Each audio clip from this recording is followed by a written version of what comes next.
After failing to reach a bowl game, I think most Husker fans agree that the top priority of this offseason is figuring out the quarterback position. Gary, I'm not saying I would throw a fit if Chuba Purdy ended up returning and playing, but obviously it'd be great if the Huskers could get someone a little bit more talented. Doesn't have to be a Heisman candidate, just good at passing, because it really seems like that's what Satterfield is dead set on doing, and we can tell that Matt Rhule is dead set on keeping Satterfield. The more I think about it, a Casey Thompson-esque style quarterback seems like a better fit than trying to continue to go after dual threats that are heavier on the running side. That's why I don't feel like I even necessarily needed to know that much about Kyle McCord, other than the fact that he was good enough for Ryan Day, he was good enough for Ohio State. It seems reasonable that he would automatically be better than anything the Huskers have had in a little while. Where are you at with Kyle McCord, and what are the odds that the Huskers could legitimately get him? Doesn't matter what we think, right?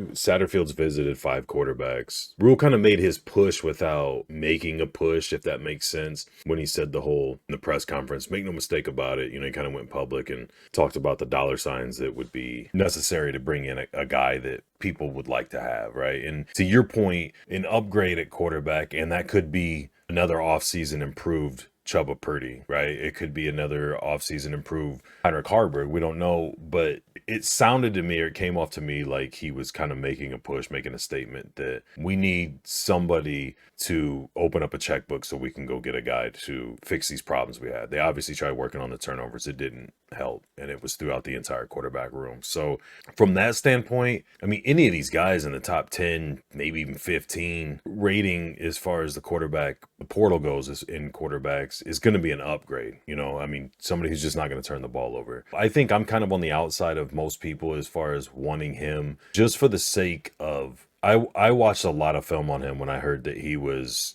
kind of one of the bigger names. He's a 5-star coming out of high school, and there's like no running. There's a little bit of scrambling in the pocket, but not a lot of taking off and going. I looked at his stats on the season. He was negative 50 or 60 some yards rushing, and of course that's because college is stupid and counts sacks against quarterbacks rushing yards. His longest carry of the season was 9 yards. So there's multiple ways of getting into that, and a lot of it's opinion based. But if you think Satterfield's in love with the pass game and he's going to do it come hell or high water, no matter who the quarterback is, yes, the number one priority is going to, in my opinion, is a quarterback that can read defenses pre-snap, not panic in the pocket, go through reads, and is able to throw the ball accurately in the tight windows. And we don't have a guy even close to that on the team, not even Purdy. Purdy's the best passer we had, in my opinion, and he's not on the level that a lot of these other guys are. I worry about not just McCord, a lot of these guys, how they'll react in the pocket with our offensive line and waiting on our receivers to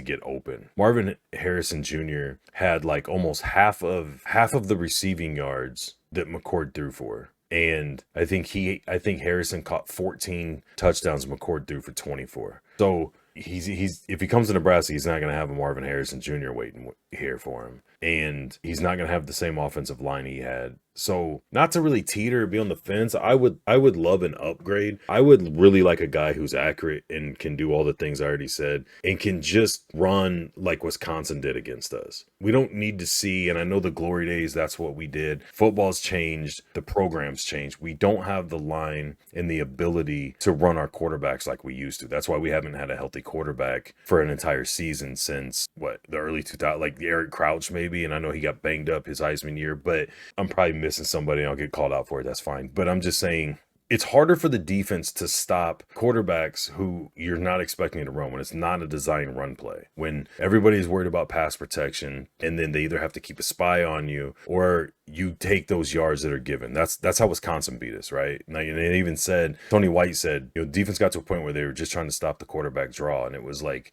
a lot of it wasn't a design draw. He dropped back, guys aren't open, the middle of the field's open because guys are in man or they're playing their zone, running too deep. And then he just gouged for bigger yards than your running backs are getting. The other side of that is if we don't have Ramir and Gabe Irvin go down, do we still try to force the passing game as much as we did? So I don't know.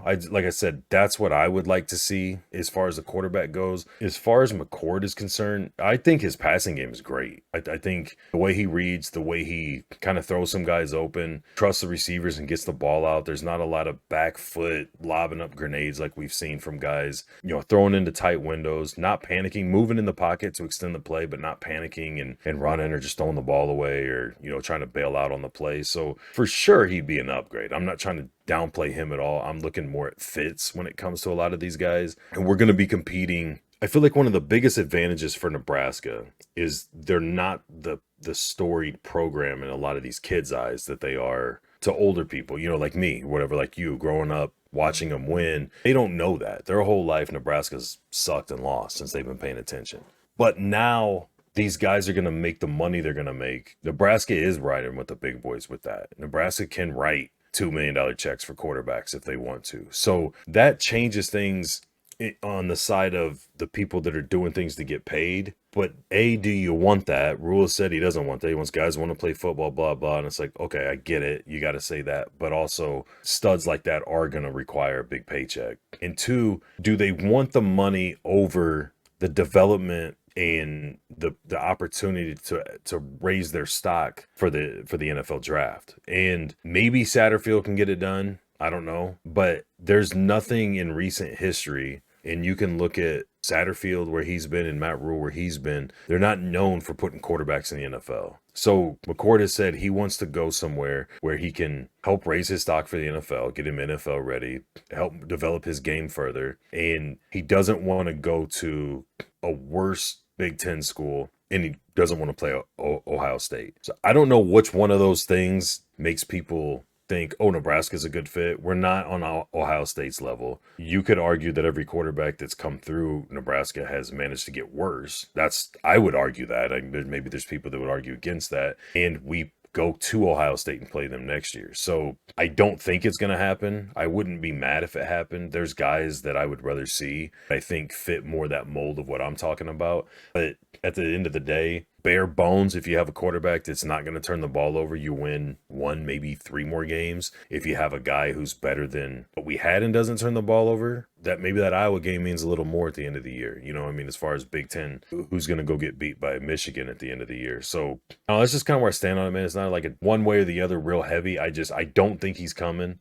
I think as this goes on and a lot of these guys want to kind of go through that courting process of what are you going to offer and kind of get recruited and let this go. I don't think it's going to be a quick decision by any of the big names. But if you're going to tell me that we're getting the guy who started for an Ohio State team that had 1 loss last year and was a 5-star coming out of high school, absolutely I'd take that, compared to what we have. I would like Chuba to stay regardless. I don't know if he does if we bring in a guy like that, but I think the progress, and we didn't get a lot this year, but I think the progress we saw from last year to this year was big enough. It gives me hope that there can be more. And, I'd hate to lose him knowing the track record we have with injuries. It'd be nice to have something like that unless you're going to get 2 guys out of the portal. But at the end of the day, by the time he goes through the whole entire kind of recruiting process and has people visiting and he takes visits and the checkbooks are open and things like that, I think there's other fits that he feels are going to be better for him as far as NFL aspirations than Nebraska. Yeah, I would absolutely love to see it happen. I just don't think it's going to. It doesn't have the feel of something that's actually going to happen. We're going to be covering